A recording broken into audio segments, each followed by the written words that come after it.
everybody. Welcome to inPsight Radio. I am your host, Danielle Egnew, and you are a fly on the wall to everywhere. How is everybody? Happy week. You know, I've got this great friend, Greg, and Greg is a personal trainer. He's a weightlifter. He's just a genuinely amazing guy. And Greg always says to me, he says, I only have good days. And I thought about that. I thought, what does that mean? Greg's saying, I only have good days. Well, I only have good days. Of course, you only have good days. Good days. That's an attitude. It's a mindset. And I asked him, I said, well, now come on. I mean, sometimes days are a little harsh, sometimes they're a little hardcore. And he said, well, no matter what's going on, you can always make a decision that, whatever, it's just going to be a good day. It's going to be a good day. So I was trying it, and my wife and I were dealing with some issues that were just kind of a bummer, just some business stuff and whatever. And I thought, I'm going to try this. I only have good days. And by God, it works. So try Greg's I only have good days. It actually works, gang. It's a thing. And it's amazing because our consciousness actually does decide everything for us. We get to decide how we feel about anything. And I think that's probably one of the biggest gifts we have as human beings. We get to decide exactly how we feel about something. So anyway, I'm all excited about that. And I'm kind of hoarse sounding here today. I had to laugh. My family and I went to the fair. We went to the fair today. And when you go to the fair and you eat like 500 pounds of really, really scary food, like I was eating deep fried cheese curds and those big old flat elephant ears with, I think it was honey butter. I don't even know. It was something, I felt my heart stopping as I was eating it. And I had an ice cream cone and 2 giant things of lemonade and a turkey leg, a smoked turkey leg. And the best part, the reason why I'm hoarse is, oh Lord, I went on a ride. I went on, those rides, they look like hang gliders. And so I was on one side and my daughter was in the middle and my wife was on the other side. And, it just kind of rolls you in a big circle and you go up high on one side and down low. It just kind of comes up and you go in a circle on your stomach and whatever. Well, besides the back being ragingly dizzy, which apparently I can't be flung in tight little circles anymore without spending the rest of the time wandering about with my turkey leg weaving like I just had a date with Jack Daniels. Apparently that doesn't work anymore, but I screamed my fool head off. I had so much fun on the fake hang glider ride that was mostly designed for kids about 12 and under, but my daughter's 14 and it was kind of the ride that Rebecca and I thought we could handle. So excuse me for being a little hoarse today, but it is a remnant from a lot of family fun that I thought I would share with everybody. So we need to be having more fun right now, gang. We need to be having more fun. And that's what this podcast is about. Not having more fun, which you should always go do. Yet it's about the perception of what we've got coming up in the old world. Now, there's been a lot going on. We've had a lot of weird politics. We've had a lot of weird, just scary stuff in the news. And people getting drugged out of their homes who came here illegally and the children are left behind. Just a lot of rough, weird, sociological stuff that's just not even in the realm of most Americans' understanding of what our country represents. And this has been really hard for people. And you guys who listen to the podcast, you've been listening to me talk about, for a long time, money and how our money system was really going to be struggling. And I think that's a really important thing to talk about. Yet what we're talking today is about the perception of what we view as stability in the country. What is stability? What even is stability anymore? Because that reminds me of that song, What is Love Anyway? But what is stability anyway? Who am I, Alanis Morissette? I don't know. Anyway, there's a stability issue here that we are having a difficulty with because we in the United States we just kind of aren't used to a lot of what we're seeing in terms of sociological upheaval. Now, for those folks who have been around the United States a while, and were around in the 50s and 60s in Selma, there was a lot of sociological upheaval. If you're a person of any ethnic descent in the United States of America, especially if you're African American, now if you're Latin American, then there's a lot of sociological upheaval.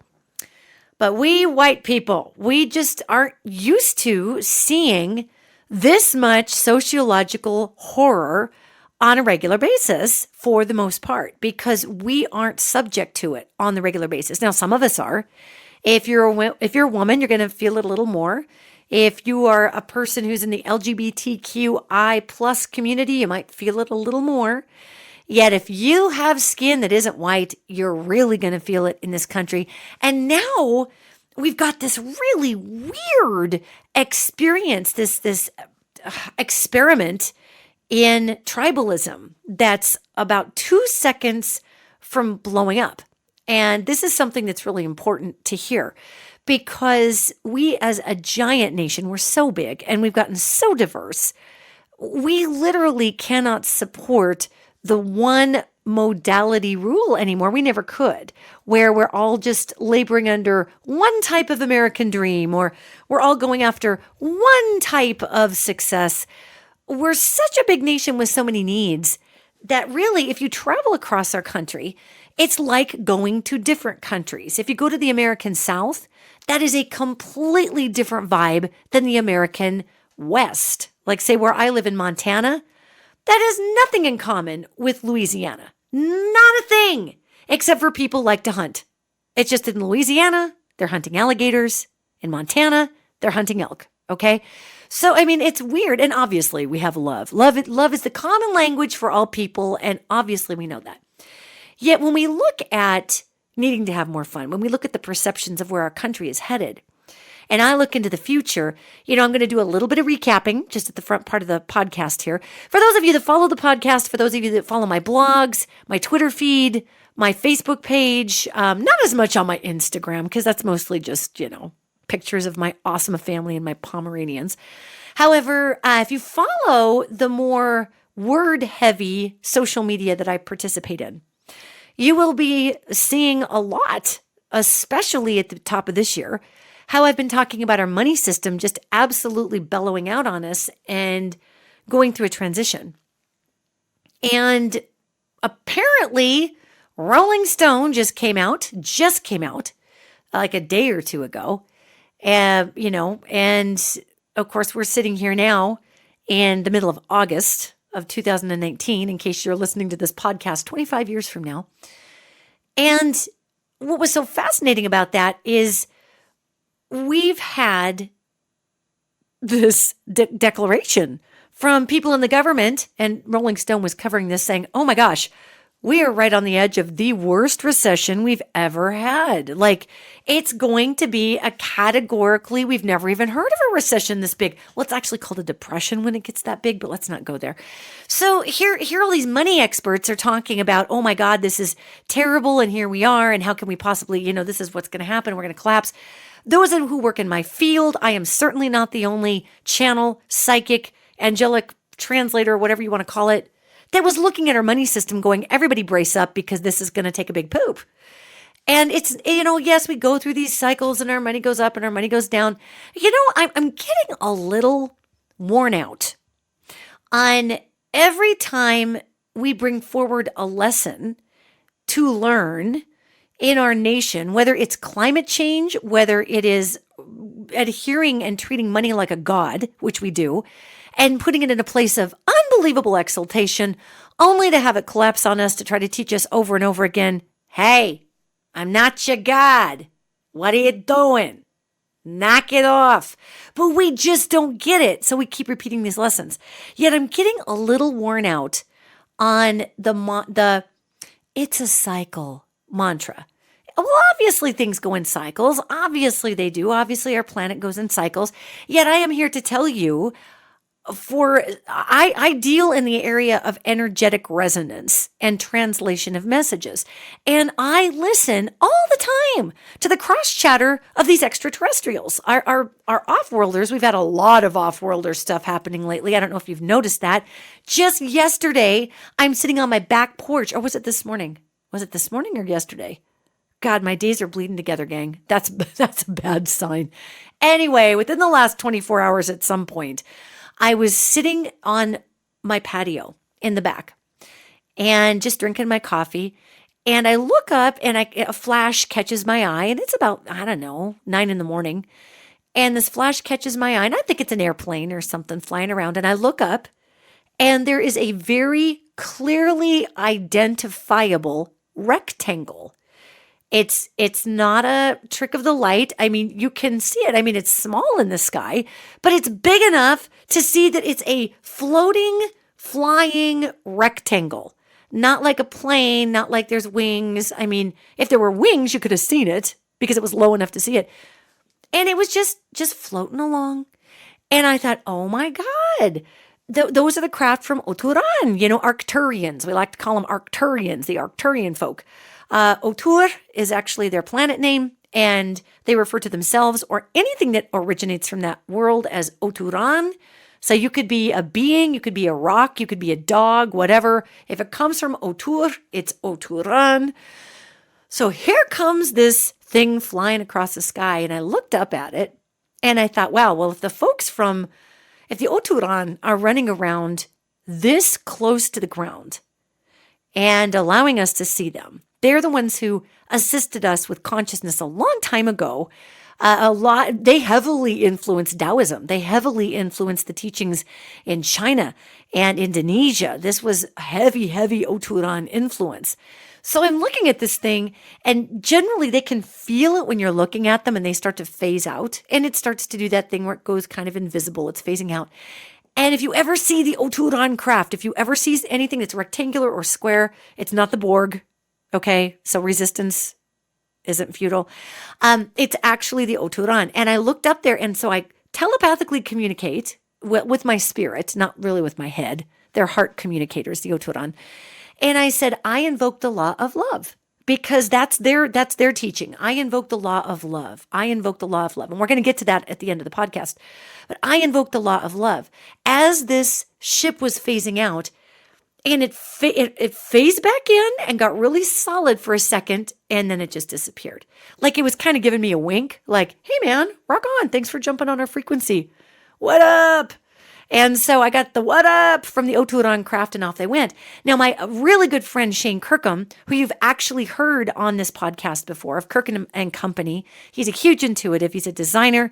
He is all kinds of wonderful things. And Shane, when we were still living up in Bozeman, had called me up and said, oh my God, I just saw the weirdest thing. It was this rectangular thing that was glowing gold because the sun was setting.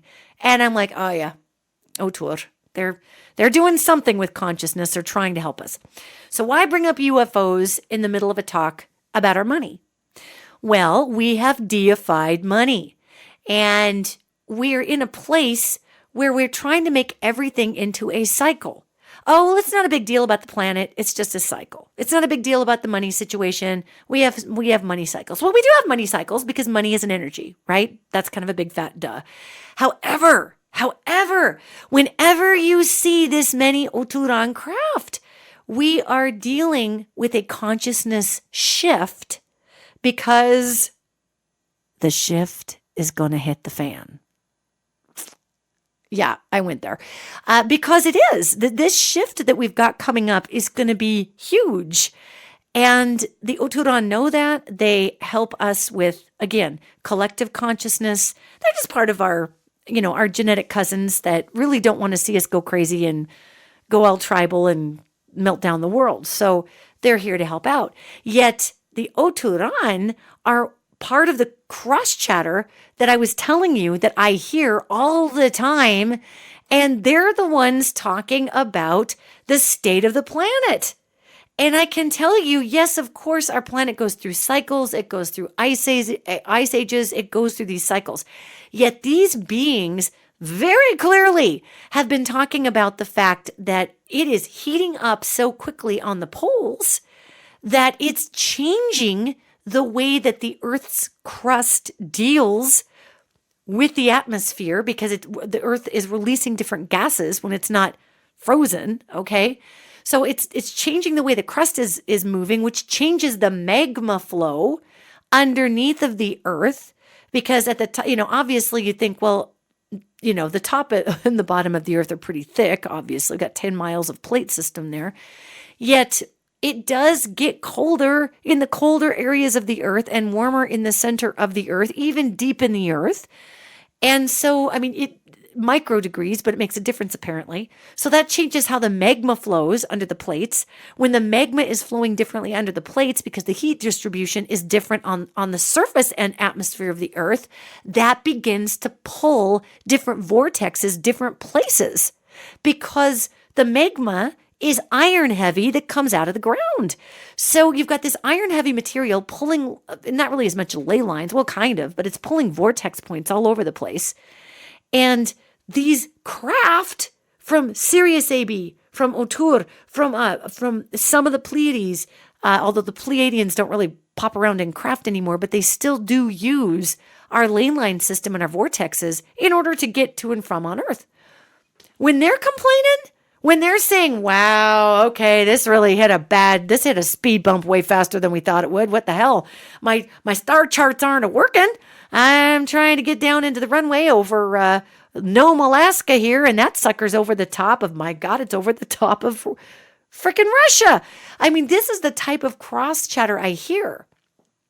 Now, these are beings that have been going to and from the Earth, utilizing our earthly ley line system and our vortex system for hundreds and hundreds and hundreds and hundreds of thousands of years. So if they're complaining about a change in the road system that just kind of popped up by their standards, then I can guarantee you that it's not just another earthly cycle, because they would most likely not be as surprised about how it's changing everything around. So a lot of what we're seeing with our Oturan craft is they are doing a lot of remapping. They're doing a lot of roadway mapping, because everything is changing electromagnetically with the Earth, which also, now when the magma of the Earth creates a different electromagnetic and geomagnetic vortex, then the corresponding ionosphere above responds. So the ionosphere, of course, is where all that plasma is that the folks who built the HAARP array and the many other type of high-frequency sonic arrays around the world like to shoot high-frequency sound waves into to stimulate the plasma, just to see what it'll do, because we don't really know what the plasma does. Actually, we do know what the plasma does. If you excite the plasma enough in the ionosphere, that plasma it's got so much energy in it. We're trying to be able to control opening and closing vortexes so we can just send an army across the world like Stargate. I'm freaking not even kidding. This is why all of these different global arrays, and they're at the poles, because it's easier to augment the ionosphere at the poles for a number of reasons. And they're trying to actually use these high frequency arrays to open up plasma or excite plasma in two different parts of the planet so that we can just make a wormhole and step through one side and get out the other side of the planet in 10 seconds. Well, clearly we don't know what we're doing. And clearly we don't know how to handle that kind of power. And clearly we don't even have the physics down when we're trying to excite plasma to open up, some kind of storm or something. It would take a storm to open the vortex. So the HAARP array is not necessarily made to purposefully, on purpose, attack weather. It's made to excite plasma so that massive electrical storms will happen. So if we get enough electricity that we can control, because that works, and two parts of the planet, then we can balance that out and open up a great big old vortex, because we've been trying to reverse engineer off-world craft since 1930. And by God, they can do it. How come we can't do it? What's wrong with us? So yeah, they also harness energy very differently than we do. So there's that. So, here we've got these low-flying Oturan craft. They're remapping. Our planet is changing. Everything is changing, gang. And like I said, yes, it's a natural cycle of cooling and heating, yet we have punched the gas pedal completely down to the cold, hard steel of the acceleration plate in the 8-cylinder truck called Earth. And we are burning towards we are burning that engine out. And really, there's not a whole lot we can do physically on the planet to stop that at this point. There's a lot we can do with consciousness. There's a lot we can do with love. Love actually raises the vibration and it calms particle matter, which cools. It creates a cooling effect. No kidding. So you think love would be stinking hot, and sometimes it is, baby. But the kind of love I'm talking about is the vibrational love, which actually raises vibration. And when you raise the vibration somewhere, it literally has a cooling particle effect. And I will do a whole podcast on why that's the case. But right now, we're actually talking about changes in the world. So what does that mean? What does that mean that our planet is actually changing? What does that mean that we're on the brink of this big recession that's catching no one by shock or surprise at all, except for those poor people that actually believe the news? Oh, gang, we need to be so compassionate with our brothers and sisters and our non-binary folks out there who just have they believe what they see. And you know what? That's a beautiful heart that does that. That is a gorgeous, trusting heart that does that. Yet we're at a place, we've been partying on a fake nickel, basically. All this stock market, the stock market it's going up, it's going up. Well, it wasn't actually going up. We were just making it more accessible. People with a lot of money were buying more stocks. It inflated the market to make it look like we were doing better. And there's also a bunch of wiggly numbers here that aren't real, which, welcome to money. Money's not real. It's not real, darling. It's not real. Do you guys remember AbFab? Do you remember AbFab from the 90s? Freaking Eddie and Patsy. And they lived in this fake world in their heads. They were these burnouts. And Eddie was kind of this, Adina was this loser character who just thought she was so amazing because she inherited a magazine from her husband who came out and dumped her and divorced her. And of course, Joanna Lumley plays Patsy. And it's if you've not seen Absolutely Fabulous, take a look at it. Go find it on YouTube or something, because it's such a phenomenal forecast for where we're at right this second in the world. It's a British show. But you've got Eddie, and Eddie and Patsy are constantly drunk. They're constantly doing drugs. They're still stuck in the 60s, even though it's the 90s when this was made, and the 2000s. And they just live in this, sweetie, darling, sweetie, sweetie, sweetie, darling, I'm fabulous, darling, sweetie. I mean, they live in this fake world where they're amazing. And they're just, I love them, but they're just weird losers. And this is it's funny that their cultural, the Brits are funny about the overdone self, and it's a caricature. And that is where we're at in America. We are the overdone self at this point.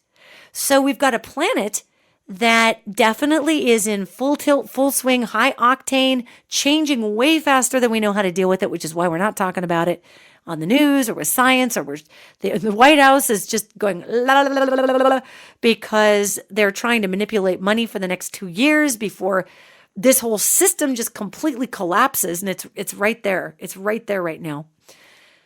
So this all sounds very scary, right? Oh God, the money's going to collapse. The aliens are here to help stabilize their star maps because our planet's magma is changing. We're shooting high frequency sound array into the, HAARP, into the plasma of the ionosphere. And it sounds like a really bad 1980s apocalypse movie.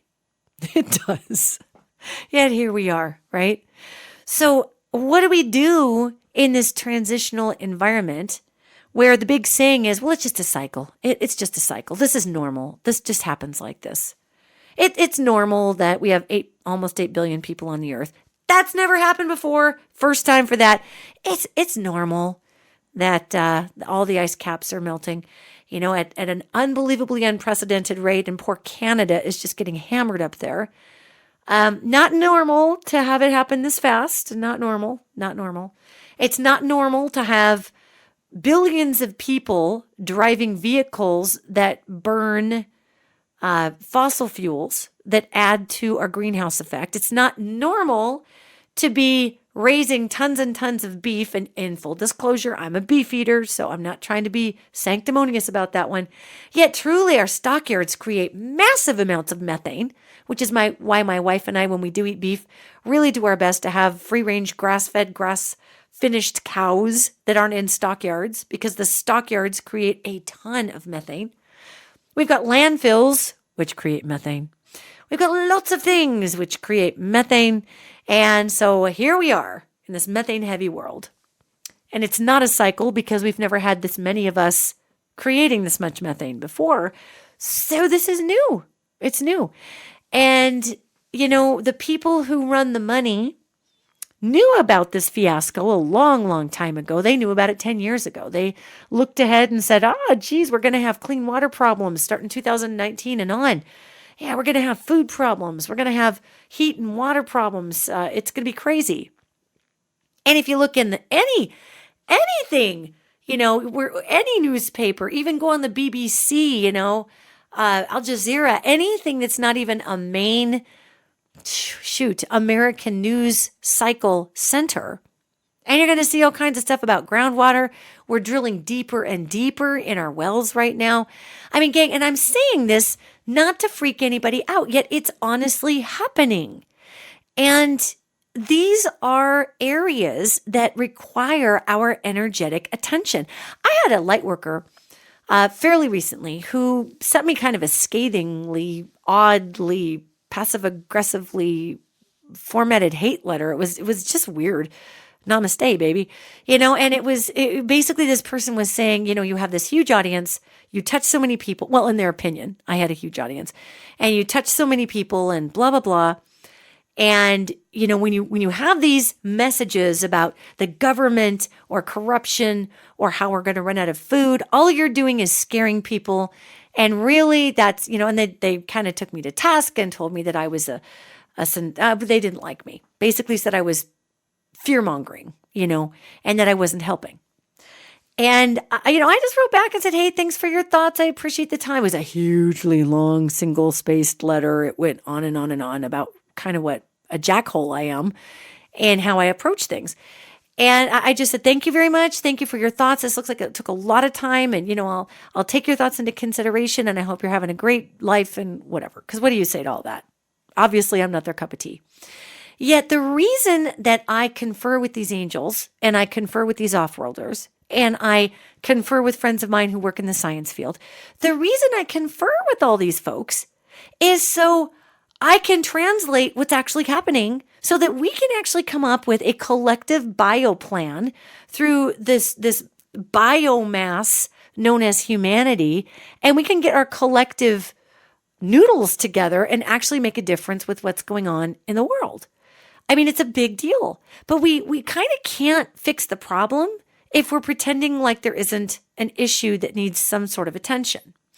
And I understand that it's not everybody's cup of tea to look into the world and go, oh, wow, well, there it is. Shoot, I saw that a couple of years ago, and now we're drilling wells really deep and still not hitting groundwater.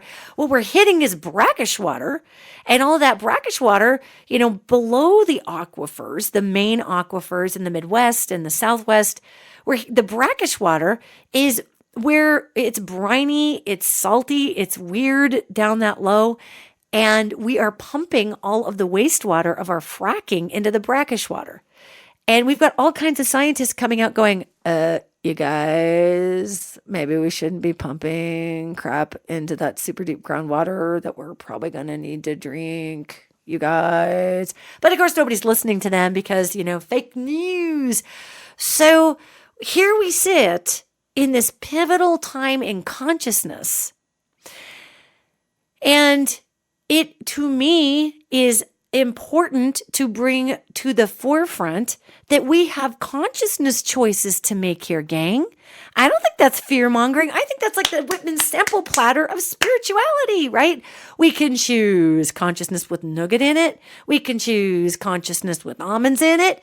We can make those choices about what we want to do here with our planet. Because if we do nothing except for if we engage the fear, that basically does nothing. It does nothing to fix the problem.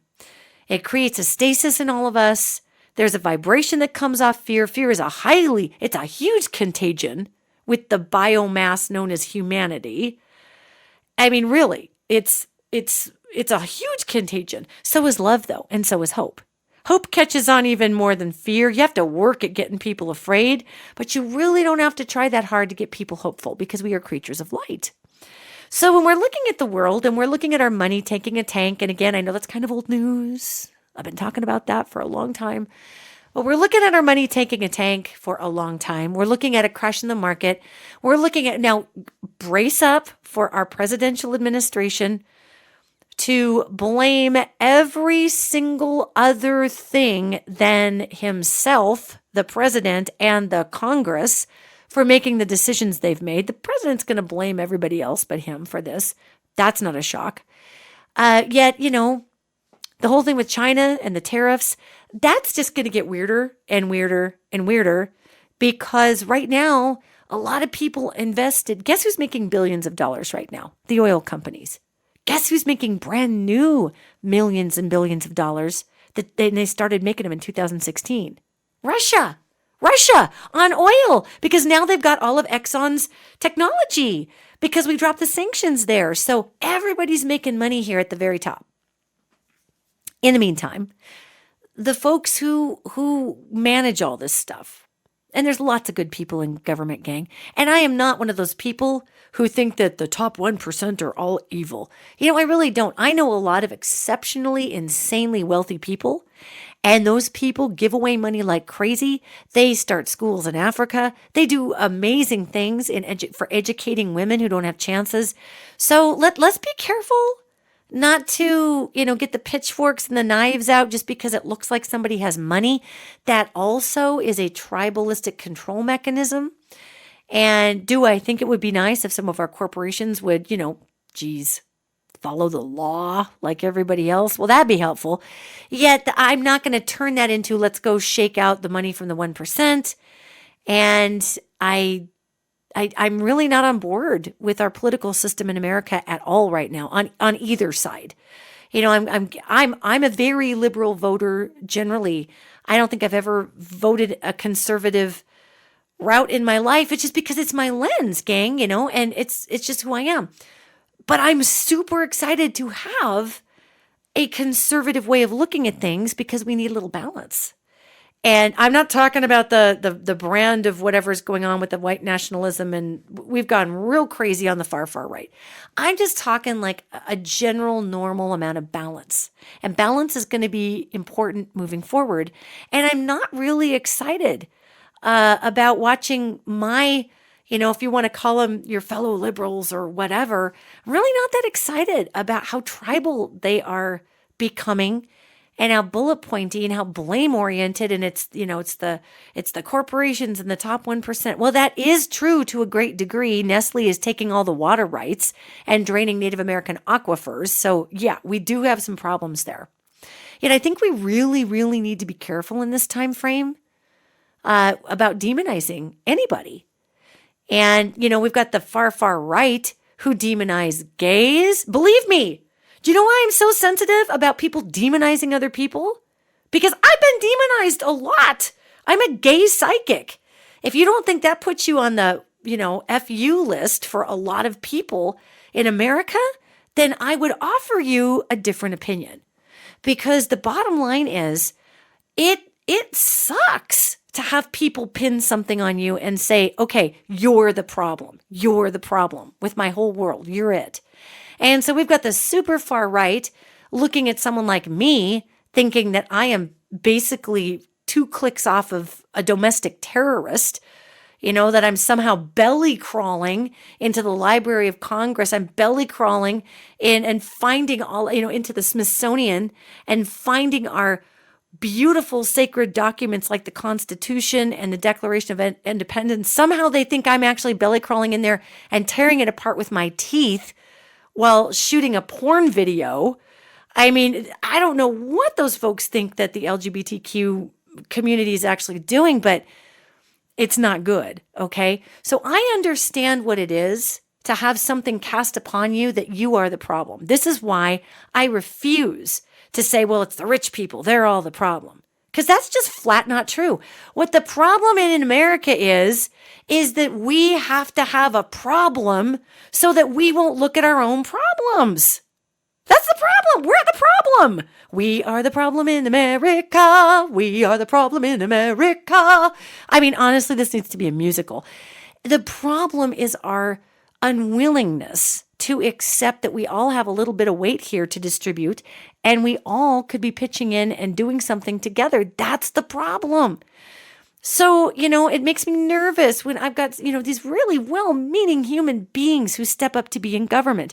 I may not at all be in line with one thing that Mike Pence has to say. I really am not. I mean, I'm sure there's something I could find that he did that I could say, well, that was pretty cool, Mike Pence. But overall, Father Pence kind of scares me just a little because he is on a different frequency than I am. His lens is completely different than mine. He's got a lot of fear, and I don't quite understand that.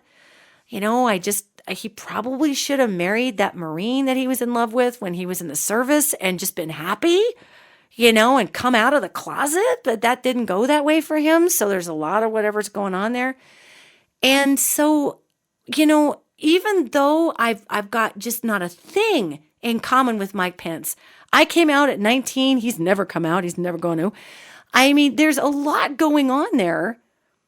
But you will never hear me say Mike Pence is the problem. That's bullcrap. He's one dude.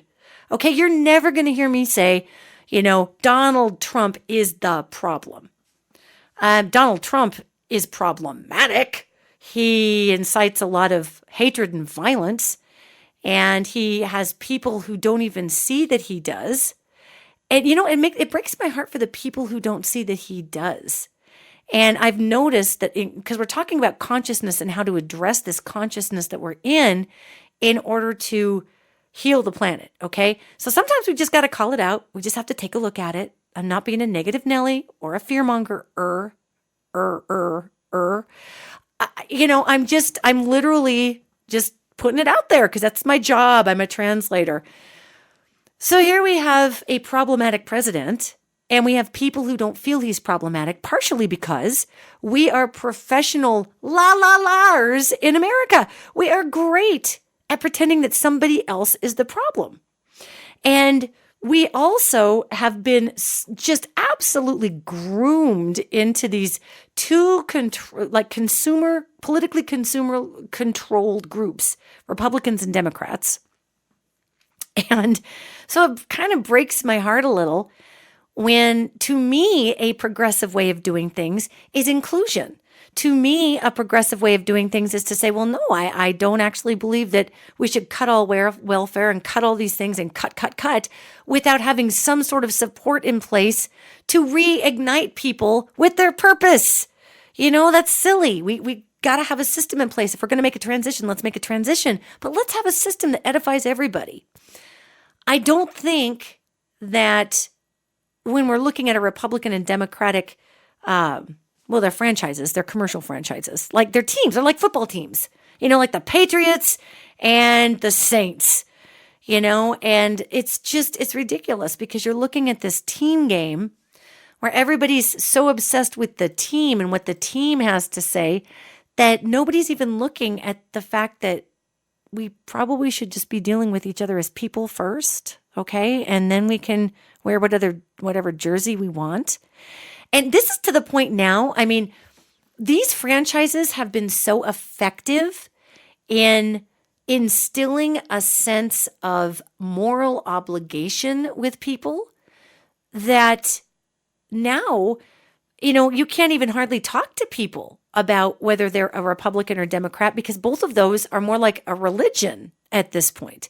And that's why I'm saying I get a little sad when I see some of these political candidates on the left. And man, they just sound like an old, weird 1950s, get your pitchfork and rally. And, it's this corporations and the rich, and we got to go after the rich. And I'm like, you guys are rich. Wait a minute. You are rich. You guys make like $700,000 a year and don't even ask me about the lobbyist stuff. You guys have more money than you know what to do with.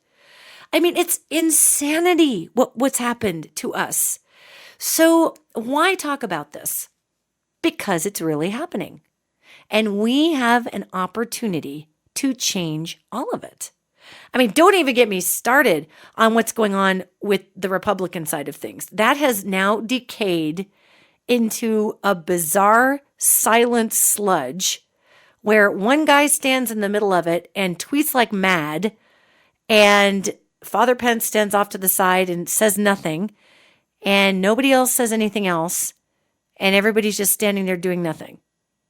And that is, to me, creepier than the pitchforks and the waving left, the waving torches left. I'm looking at this, except for they quietly do nothing as sociopathically terrible and sociological things happen in our country. To me, that's creepier. That's just, it's that sin of omission. It's that, well, I'm just not going to get my hands dirty with all this. It reminds me of the Roman Senate right before Rome fell on its happy ass. And that's exactly where we're at energetically. Now, Rome did not have the benefit of the internet. Rome did not have the benefit of podcasts. Pretty much in Rome, it was word of mouth. It was the amphitheaters. It was the forums. It was the Colosseum. And whoever talked the loudest on a corner and wasn't drug into a lion's den for sport because they talked too much. So what we have going for us in this time frame with these heavily polarized corporate franchises of both the Democrats and the Republicans, there's good people in both of those franchises, gang. There's good people working in the pre-established system trying to change the system. I get that. I'm not demonizing the system. I'm just calling it like it is. It's a corporate system that's there. What do corporations do? Corporations are there to protect themselves. The political parties are there to protect themselves. They are there to make sure they live on. And they are there to make sure we have this broken two-party system in the country because we keep warring as genetically tribal beings. And what's kind of a bummer about being wired like I am is actually watching really excellent people on the inside over years just fall away from who and what they really are and why they got involved in politics in the first place, because it's like that frog that's boiled a quarter of a degree at a time, and the justifications come in and the lessons come in, and it all comes in, and there's nobody there for these people to say, you're kind of you kind of became part of the system, right? And it's difficult because we've got to get into the system to change the system. We can't really just bring it down. That's anarchy. And then we already have an oligarchy, and we can't have an anarchy because then you get the authoritarian that steps up and says, look at me, I can lead us. So we don't want that. So one of the things that we can do during this time frame, we're going to watch, just know, you guys, our money's going to just tank and tank and tank. And it's going to tank because we've been partying and playing over here, pretending we're on top of the financial market, which we never were, really. This was all smoke and mirrors, the whole thing. And the world doesn't want to play with us anymore. So the world is taking its money and going, yeah, you guys at the poker table, the USA poker table has gone insane. They've brought shoe leather to the table and they're cutting it into poker chips and saying it's worth something and demanding that we all cut our shoes up to play with them. We're going to go to the buffet. Y'all are crazy. So as the world walks away from us, we don't have the trade dollars. Our value in our dollar tanks. Lots of things are going to happen because of that. In the meantime, our poor little Midwest is getting too much rain. So our food crops aren't doing too well. So if we just keep acting like none of this is happening, if we keep focusing on Donald Trump and saying, oh, I hate that guy, blah, or Pence is the problem, or Mitch McConnell's the problem, or if you're someone who's conservative who listens to this podcast and you're like that frickin' Nancy Pelosi and that insane AOC, she's a socialist and she's here to bring us down and burn our flag, and all she's doing is letting the brown people take over, and this is not the country my dad died for, and blah, blah, blah, okay? We can go ahead and chatter all day long about that. But the off-worlders are still trying to remap the vortexes that are moving on a planet that is heating up too fast. So how about we all just see our political system for what it is, and we recognize that there are good people in flawed systems that are trying to fix it, yet we don't become part of the energetic resonance issue, which is not a good one, of getting super tribalized, and we stop acting like the federal government is the Super Bowl, and we stop rooting for our team, and we all wear our team jerseys and yell, yell, yell like it's this big drama because we won't deal with our own crap in our lives. And how about we just stop doing that?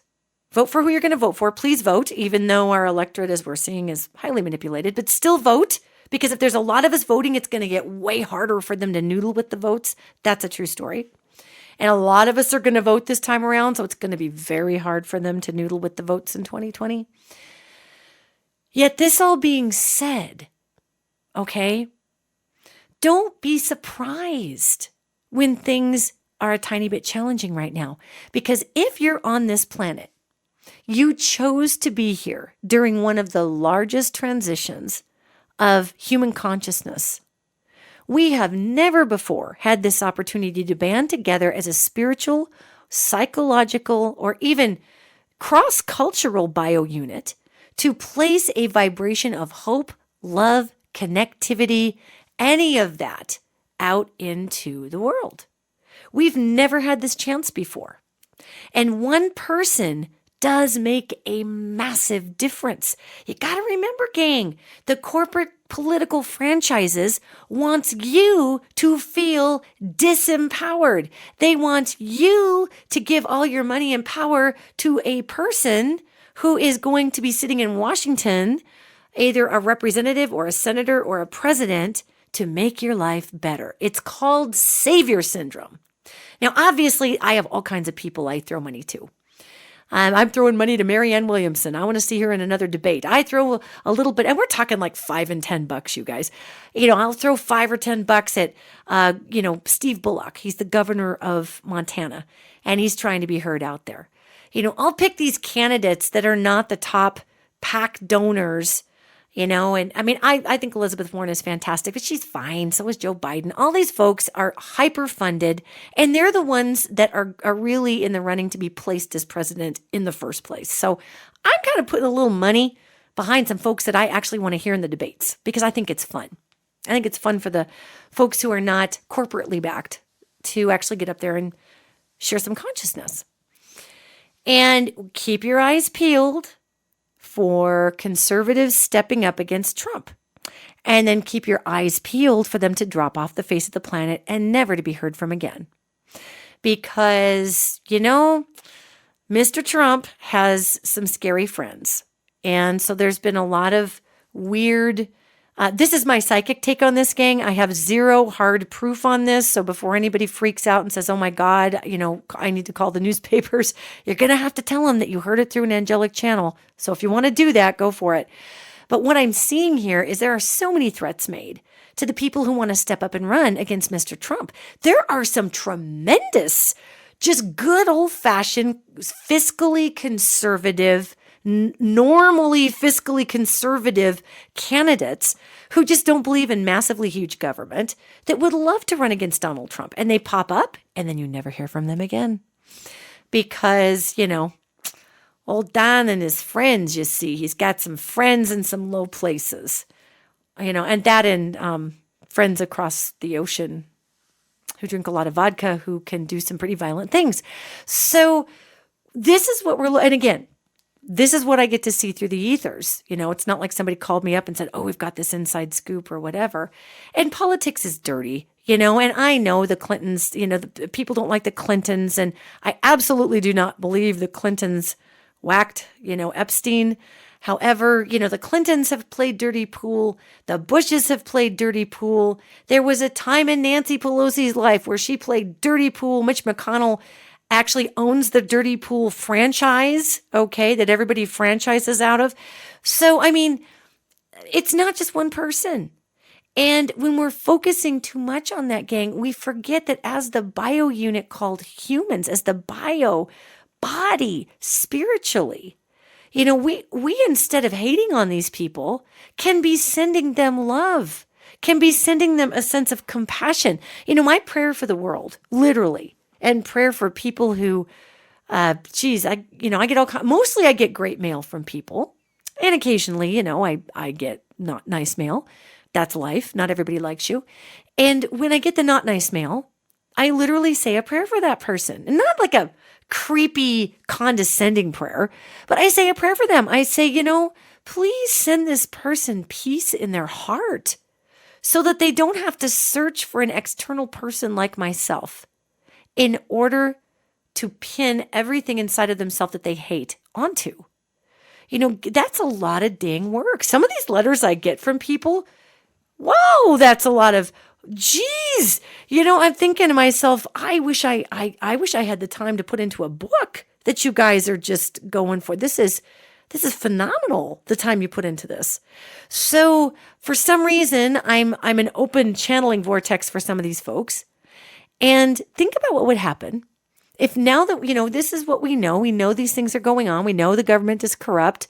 Right? We know that corporations can look out for themselves. We also know that one person or one group of people isn't the problem, because especially we lefties, we can't sit here and say, well, don't, go after, if the white nationalists and the white supremacists can't go after the people of color, but I'm going to go after the rich people.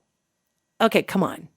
That's serious hypocrite stuff, So we just need to begin to feel one another again, feel one another.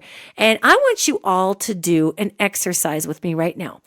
I want you to pick someone who serves the public. And I'm picking like a politician purposefully, because spiritually, when we go into a place of civic service, we take on the energy, literally, of everybody that we're serving. Have you ever noticed that presidents go gray? Even our current president, his hair kind of went from super orange to kind of this see-through orange, silvery whitish orange. That poor guy. And if he gains any more weight, my God, his heart's going to stop. He's just imploding on himself in that office, because when you have all of that energy coming in and you're not sure how to hold it or be the steward of it or how to channel it, and eat your lunch. So here is the exercise we're going to do, okay? So pick somebody in government that when you hear their name, it just might make you cringe. It just might make you cry and fall apart, because we give way too much power to people to be walking icons for everything we can't stand, and we pin it all on one person. Now, I want you to think of that person, whoever it is in government. It could be local government, it could be national government, whatever, doesn't matter. Now I just want you to take a really big breath. Take a breath in through your nose and out through your mouth. All right, now close your eyes and envision that person. I've got my person. Now I want you to open up as you're looking at that person.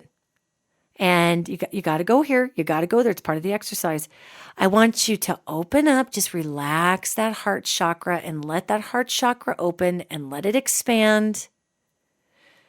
And I want you to allow that heart chakra. Now keep that person, your heart is open, like shutters opening up towards that individual. Now I want you to picture those heart shutters that just opened up. I want you to wrap them around that person that you just can't stand. I know it's hard, right? Don't recoil. Come on, stay with me. Just wrap them around that person. Now your heart's open. so you can feel. You don't have to pull them next to you. You got about maybe 18 inches between you and that person. And you can kind of feel them breathing, and you can smell whatever cologne or perfume they're wearing, and maybe their breath smells like coffee or something. Here's this. This is a human being right there. Now, I want you to feel how your chest feels. The person that I'm doing it with right now, that heart chakra, when I connect with that individual in that way, my heart chakra hurts right now. Like I'm having a hard time talking because I'm doing this exercise live with you right this second. When I connect with that person, my heart chakra hurts so bad and I can hardly breathe. I can hardly breathe because that's how this person feels all the time. Except this individual thinks this is normal. Holy hell. So, I can hardly breathe here. And this person thinks it's a normal way to live. They walk around in this skin all the time. It feels like so much anxiety. It feels so heavy. It feels so hopeless. It's like being hyper stimulated to go from one second to the next. Okay, I'm going to actually have to let that go because I need to finish this podcast. So I'm going to let that person go with love. Now, so if you've got your person, I want you to think about how that made your heart chakra feel. And I want you to post on this thread. I want to hear, you don't have to tell me who you did it with, but I want to hear what it felt like for you and how you feel now. Like right now, I feel like I could cry. Right now, I just feel icky. I feel like I need a Silkwood shower from the inside out. It's not because this person is a bad person. It's because of the pain. Ugh, gross. The discomfort. It's because of how that individual cannot process who and what they are. And it's what they are carrying with them. That is what allows me to pray for someone. And when I say pray, some people don't like that word. That is what allows me to meditate and send that person love. That is what allows me to wrap that person up in incredible, just light. And anybody who's suffering that much, anybody who feels this, so I can take this, whatever, if the person you wrapped up that you can't stand, or you thought you couldn't stand, you might have a different opinion of them now, and I kind of hope you do.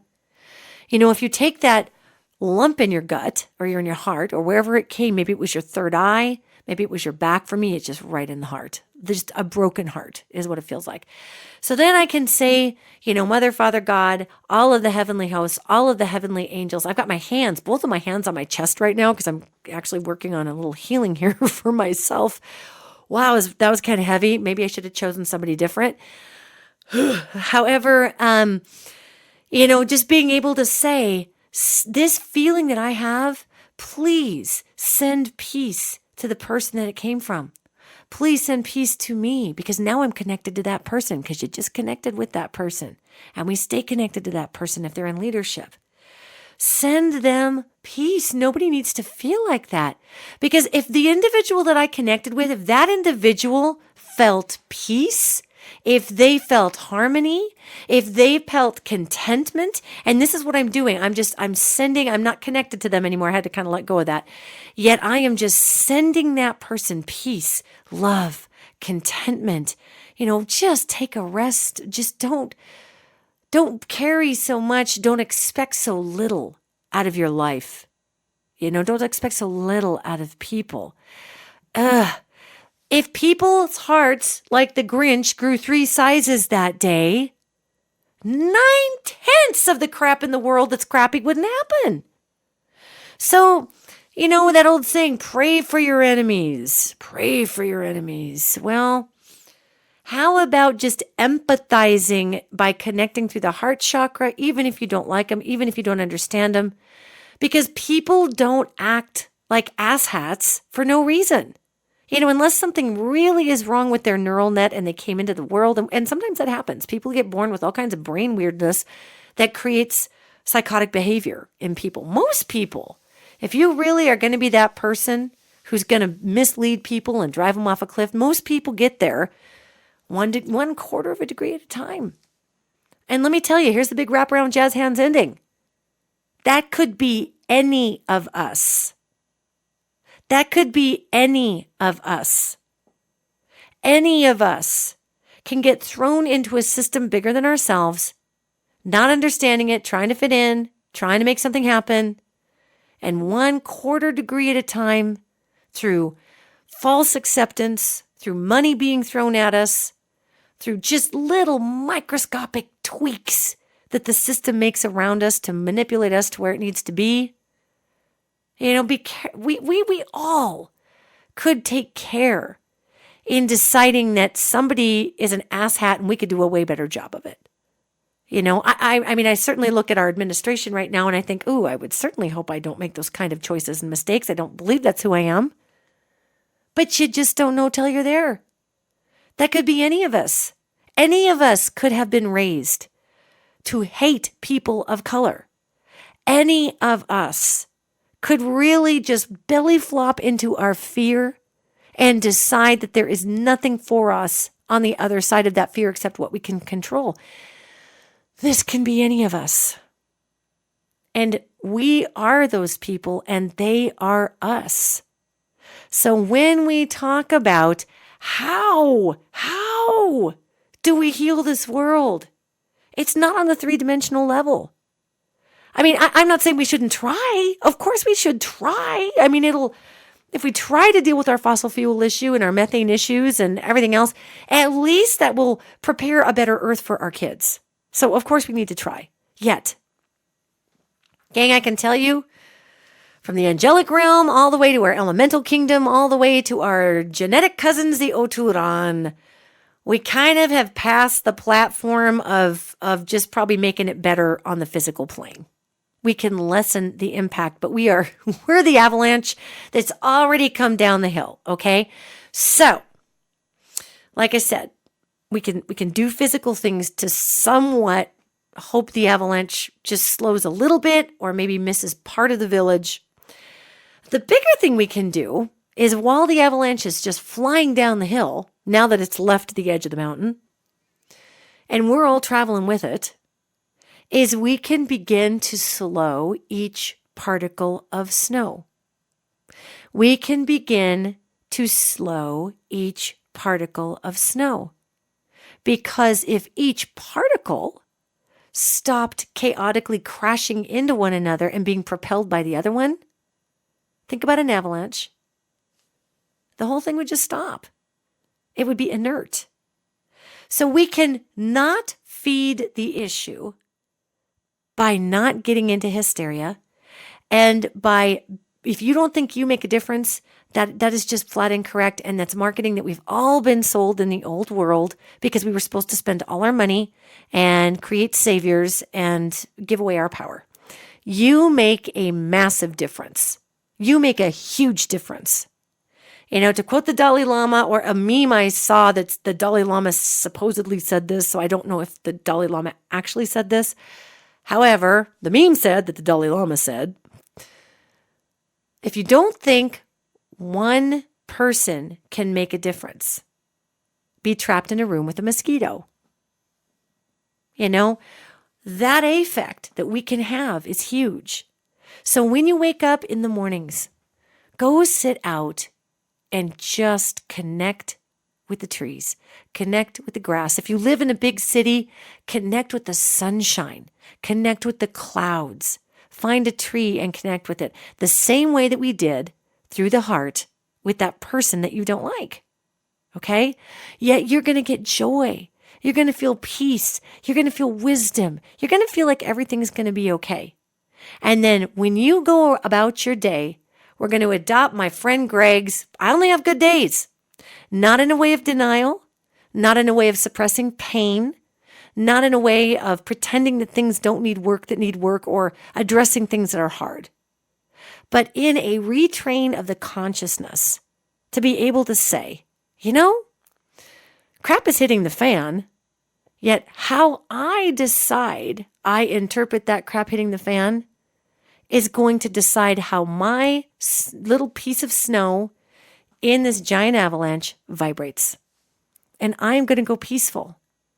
And I am going to bring peace into the marketplace. And if I'm in a grocery store line and somebody's freaking out behind me and part of that chaotic avalanche, I'm going to turn around and I don't even need to say a word. I'm just going to push this peace energy at them.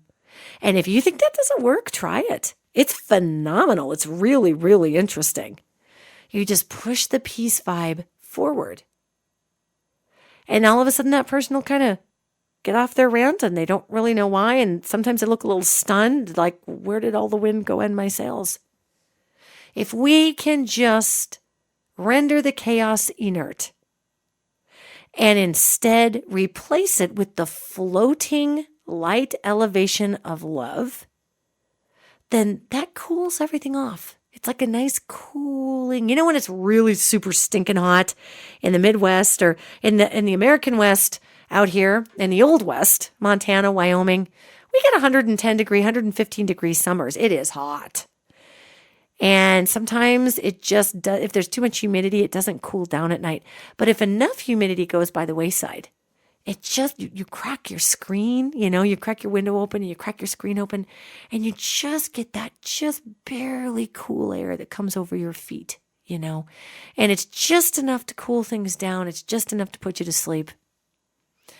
We are the Christ consciousness. We are that second coming of goodness. We are the vibration that saves this planet. We are the transcendent body that learns to communicate and express compassion. We are the body that is able to heal the planet by healing the self first. And we don't have to be perfect. We just render the chaos inert in you. So you're already feeling better. Check it out. Look at you go. Because things are not going to be as god-awful as the news is going to tell you. Even though we've got a few speed bumps and it's going to get a little west. So go out this week, and the homework, of course, is to open up that heart chakra, connect, become the peace, be the peace in your community. Sometimes being the peace is standing up and interrupting wrong action. If there's someone spreading lies in your community about a good person, you don't have to spread lies back about that person, but if somebody's lying about somebody, tell the truth about the situation. Interrupt the chaos and render it inert. If somebody's being abused, provide a peaceful place for that person to rest. Render the situation inert. Render the chaos inert. And when that happens, all that's there is this palette for love and compassion and understanding. Sometimes we got to get a little hardcore, and sometimes love is a heavy hammer. But that is another podcast. And I've got an engineer that's looking at me like, you are so over time, sister, and that's just the way it's going to be this week. So I want to wish you all a gorgeous week. Thank you for being you. Thank you for sharing this planet with me. Thank you for sharing your journeys. Thank you for sharing your comments here on the Patreon site and elsewhere where the podcast is posted. Thank you for your willingness to stay on this planet during some really crazy times, because we're going to be okay. We're going to be okay. We're just literally watching the old world decay into the ground as we render the chaos inert and we bring forward that which has always been, which is that perfection of the spirit of the soul. And even greater than that, the perfection of the spirit of the soul has to deal with our imperfections and embracing all that we are. So, just a little light podcast for you. And I will see you next week.